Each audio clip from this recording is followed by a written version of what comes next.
Nel corso della nostra ultima chiacchierata a lume spento abbiamo in maniera estremamente sintetica abbiamo abbozzato qualcosa riguardo a questo tema fondamentale che è quello dell'abbandono nel cammino spirituale. E questo stesso motivo, questo stesso tema, come editori, quindi come Lupo della Steppa, abbiamo voluto presentarlo attraverso l'esperienza di un mistico cristiano, un mistico del nostro tempo, che forse alcuni di voi conoscono o comunque hanno sentito nominare, che è Don Dolindo Ruotolo, che è questo sacerdote che è vissuto nel secolo scorso, napoletano, sacerdote, terzario francescano, una persona che completamente si è dedicata alla fede, tra l'altro in un percorso estremamente tortuoso perché da una parte Ruotolo è stata una persona che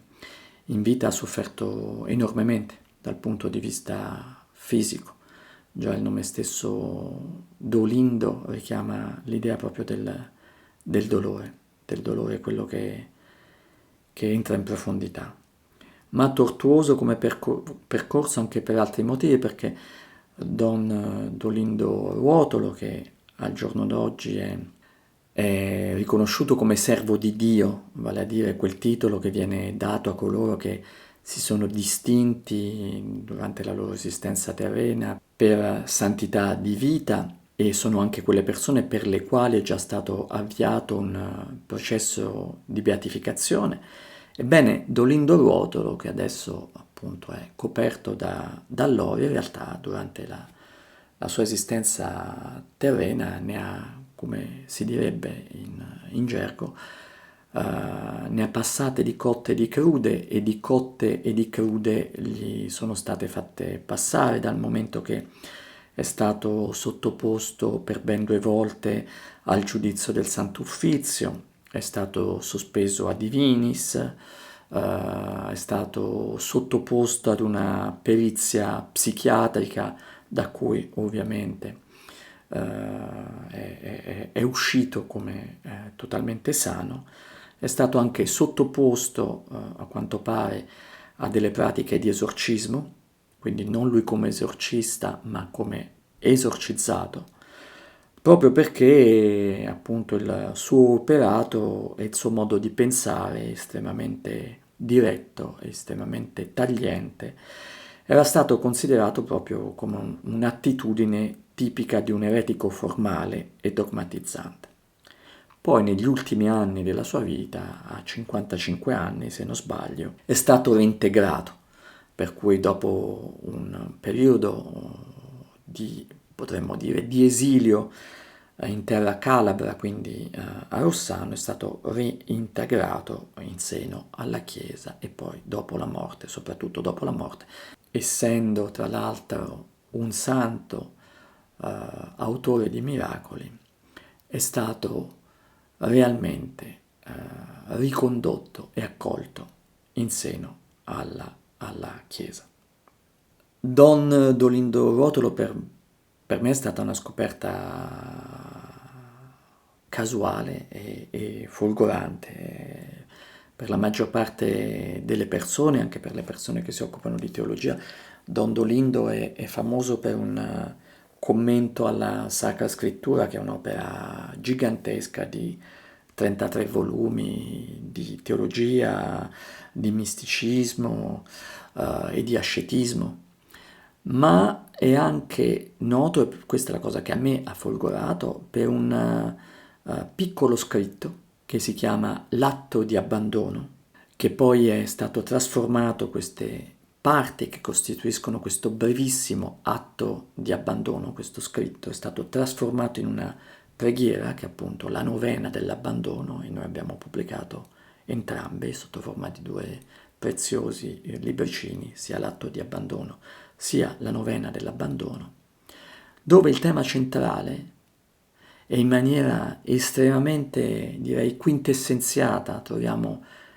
il nucleo stesso di ogni percorso spirituale autentico. Ebbene, questa quintessenza è quella del puro, totale, completo affidamento della persona, dell'uomo alla divinità, dell'uomo alla persona di Cristo. Abbiamo già avuto modo di parlare di questo abbandono totale come chiave fondamentale per entrare in profondità nella maggior parte delle tradizioni spirituali d'Oriente. Abbiamo visto questa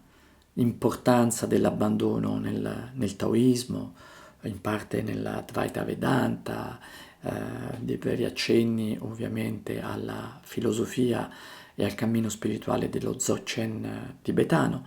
Qui, con Ruotolo, l'elemento dell'abbandono è veramente l'abbandono dell'uomo a un altro essere, dell'uomo a Cristo, che è realmente il Logos incarnato attraverso il quale, attraverso questa parola vivente, tutto il cosmo è stato creato. Quindi è un affidamento dell'uomo all'origine stessa delle cose e all'intermediario più ampio e più diretto che l'uomo può avere nel colloquio e nel rapporto con il divino. Questo ovviamente all'interno della dimensione della visione cristiana. Un abbandono che è quindi un atto infinitamente grande, infinitamente semplice, ma anche infinitamente nobile. Potremmo dire quale atto è più nobile se non quello dell'abbandono fiducioso a ciò che è più grande di noi. Ed è un abbandono che ci parla in maniera diretta, ci sussurra all'orecchio, ma se vogliamo potremmo anche dire grida a grandissima voce nelle nostre orecchie, ed è un abbandono che è per noi un invito diretto a smettere di tentare in maniera infinita e indefinita di essere gli autori delle nostre stesse azioni e dei nostri stessi progetti, di rinunciare a quella che nel gergo di ogni cammino mistico viene spesso definito nello stesso modo, rinunciare alla volontà propria, al nostro piccolo ego, in maniera tale che sia l'universo e la potenza divina dell'universo ad agire per noi e con noi, in maniera tale che sia questa stessa potenza divina a far sì che noi troviamo il nostro giusto posto nelle cose e in quella che è l'economia totale dell'universo. Per poter cogliere appieno il senso di questo abbandono fiducioso nelle mani di Cristo, piuttosto di utilizzare le mie parole che possono essere solo un claudicante dire, lascio che sia Don Dolindo stesso, con questo suo testo che è l'atto di abbandono, a parlare. E ovviamente ora leggendo la persona stessa che parla è Gesù Cristo stesso che parla all'uomo e che si esprime in questi termini.